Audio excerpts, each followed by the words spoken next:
Nigerian Senate has said due process was followed before okaying the emergency rule recently declared by President Bola Tinubu in Rivers State.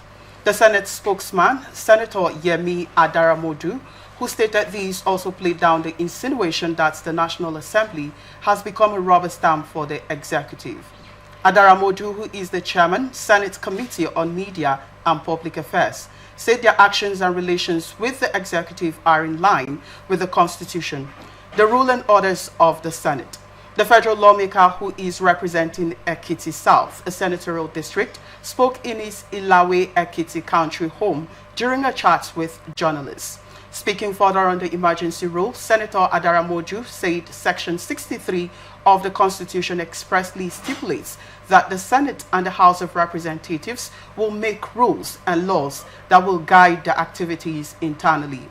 He went forward to say, so we have guidelines, and the guidelines is that even in the Constitution, outside Section 305, that stipulates that there could be emergency rule in any part of Nigeria if there is imminent danger that can jeopardize the peace and the smooth running of the country, which would be determined by the president, and then it is not absolute. It is not absolute because it has to come to the National Assembly for consideration, and then the National Assembly constitutionally is given only 48 hours, 2 days, to look at it and consider it. Looking at Orders 134, 135, and 136, it stipulates that anything agreed upon after extensive discussion at a closed session cannot be brought plenary for debating or discussing again. So the issue was addressed by the National Assembly in line with the law and rule. It was debated exhaustively, and we all agreed that the closed session that we are supporting it. He disclosed that the Senate increased the clauses outside what the president brought. The federal lawmaker who appealed to Nigerians not to be misinterpreting the rules of the National Assembly and the country's constitution the way they like, say the National Assembly is not bending its rules, contradicts its rules, and we are doing what we should be doing. On the perception that National Assembly has become a rubber stamp to the executive, he said, what is the meaning of rubber stamp? So does it mean that if the executive brings appropriation bill, which is the budget, the federal government wants to construct road, wants to increase allocation to the judiciary, give no minimum wage to workers because we don't want to be called rubber stamp? We should oppose it and throw them away. One thing is this, we are not in the Senate with gloves in our hands to go and be knocking, beating, fighting the executive or other arms of government. That is not our calling. Our calling is that we are partners in progress with the other arms of government. He said even the tax reform bill the government was initially criticized for, with people raising eyebrows, has become acceptable to them after the processes were duly followed by the National Assembly and passed at their third reading. Well, I'd like to get your thoughts as regards to what the Senate are saying, that they followed due process, as regards the state of emergency declared in Rivers State. There have been controversies surrounding this, that the Senate do not follow due process, that the state of emergency was, declared before the Senate, worked as regards to that. So let me get your thoughts and reactions to that. Well, there is no doubt about it that the state of emergency was declared before it went to the House of Rep, the Senate. But you have to look at it from its reality. If you have a machete in your hand to cut somebody, and then they told you that you have to take it to the Royal Highness before you could do anything, and so you see somebody trying to cut somebody with machete, you leave that person and you're running to the Royal Majesty to complain first. Does it make sense? You stop that event first. So what the president did was to pacify the area, bring calmness. You understand? All right. And then because he knows that this thing has to go through that place, once there's that calmness, and then he went straight to that Senate and said, look, this is what is on ground, and I know people are supposed to come in. So now you look at it. If they had said it was wrong of him, that means he will immediately, take off this state of emergency. But what he did first was to calm down the place. Okay, Comrade Kingsley, we we are all aware that the state of emergency, took place in River State before the National Assembly has even said anything as regards to that. And now Adaramodu here is saying that he's emphasizing on the fact that that decision was debated in a closed session and aligned with Section 305 of the Constitution. Now, my question is it supposed to be held in a closed-door meeting? Is it all the discussion at the Senate plenary or House of Rep plenary that you see? No. There are sometimes they have their security meetings. All right. You understand what I'm saying now? Okay. Behind the closed doors. They have their security meetings. Of course, there's one thing we need to understand. It's not everything the government discusses or they have meeting over that should be in the purview of the public. We should understand this because we are looking at an internal case. So you also want to be careful so you don't let the cat out of the bag. You don't make people ridicule you. You don't make people look at you like being porous. You have to plan your thing internally. So, yes, that the public has to know what the government is doing. Didn't really mean that everything has to come to the public.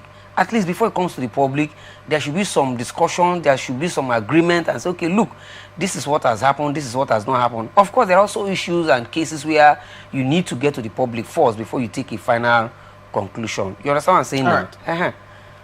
Okay, so the question is the Senate's claim of, not being a rubber stamp, credible? Why could even anybody say that they are rubber stamps? Are they saying that anytime the presidency comes into the Hello Chamber and says, okay, this is what I want to do, they should fight over it just because you're thinking that things are not working the way it should work or they are not going your way? Okay, so if you really do not agree with me and then your friend is agreeing with me, or you just feel like, okay, because you're not agreeing with me, your friend should also agree with me. All right. It doesn't make sense. Nigeria has to move forward. Whether we are agreeing with the president or not, Nigeria has to move forward. Like I kept telling people, we are not where we were yesterday, except you don't want to accept that. But that is the real fact. Nigeria is never where it has been all this while. We have moved and we have moved. All right. Well, I would like to bring you back to the closed-door session, closed-door debates they had, the National Assembly had. Well, the question is, don't you think that this closed-door session might at some point limit public transparency and accountability in probably decision-making? Well, I don't know how often you stay with your parents, because I know that there are meetings your father and your mother may have sat down to discuss without your consent, but it has to do with the family. That they are your father does not necessarily mean that everything they want to discuss they will bring to your purview. You understand? Okay. So you cannot tell me that if the president and the executives sit down and discuss some issues that has to do with the country on the way forward, mind you, it's not his family members. These are people from other areas of the country. So you wouldn't say he just handpicked, or rather he, selected his family members to discuss Nigeria all alone. No, these people you're talking about are people from north, south, east, west. You understand what I'm saying? So they still have the interest of the country at heart. So they just sit there and look at this and say, okay, what do we do about this? How do we go about this? And they discuss this matter. So you sitting out there shouldn't say, because they say it's a closed-door meeting, so they are against you. No.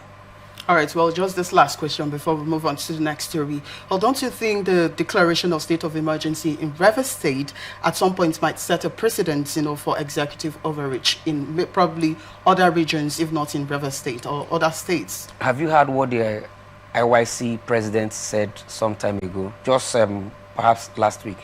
They had a meeting with all the Royal Highnesses, or INC. The INC was there. Have you heard of it?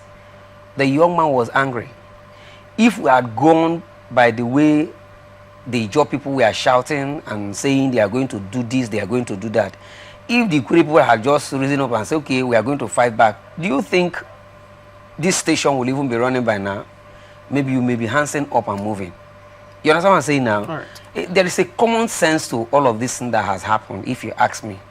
Okay? All right. It's not everything we threaten. It's not everything we want to show that we have guns, we have the power to commit evil. No. I like so if you ask me, the state of emergency has actually danced down the whole tension.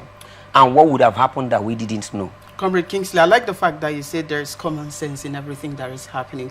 But then I also want you to point out, some of the common sense that have played out, so far. It's been few weeks it's been few weeks since the declaration of the state of emergency. Okay, first and foremost, what the president did, people may say it's wrong, but I'm telling you that it's right. Okay.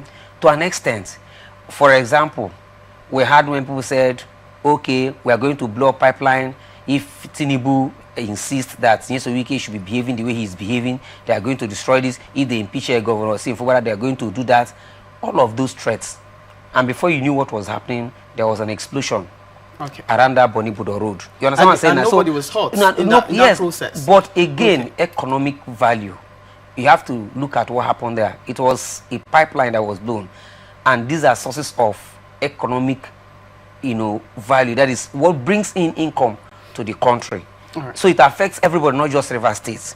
So it's a common sense to look at this situation and say, okay, instead of this thing to continue, let us just sit back, not doing anything, and then go underground and see how we can bring about this peace.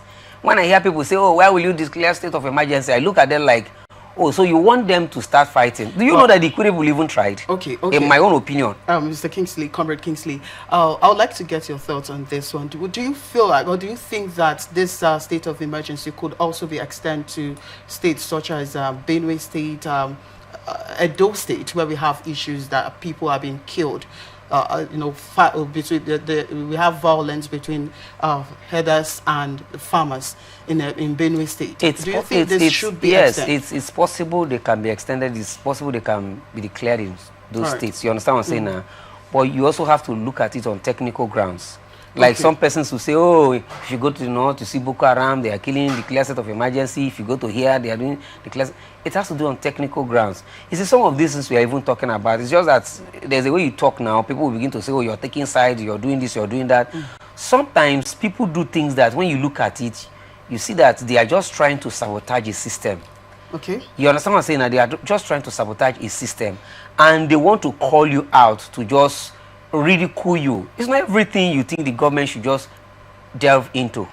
Well, this particular one, just like you said, nobody was hurt in River State. But we have people being killed on a daily basis, most especially Bokos in Plateau State. We've heard that, you're aware. And we have that of Benue State. So many things going on in Benue State. But up until now, there hasn't been any state of emergency declared. There are all the president's intervention in any of this happening. So now, let me tell you this. When you say nobody was hurt in River State, I think you're not getting it right. I mean, as regards to the explosion you talked about. Good.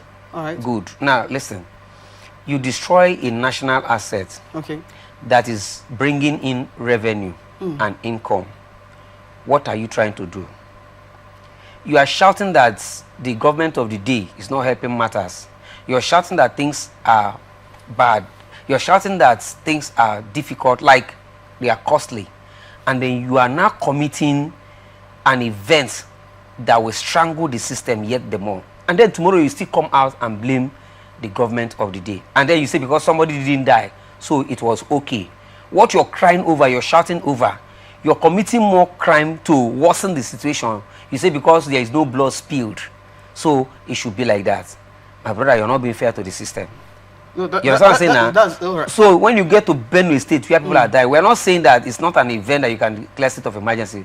But I'm saying that you have to understand the ground for which this state of emergency should be declared. All right. So I'm also saying that in as much as national assets are very important, lives also is important. So when people die naturally, are you telling me that the government should be running after them?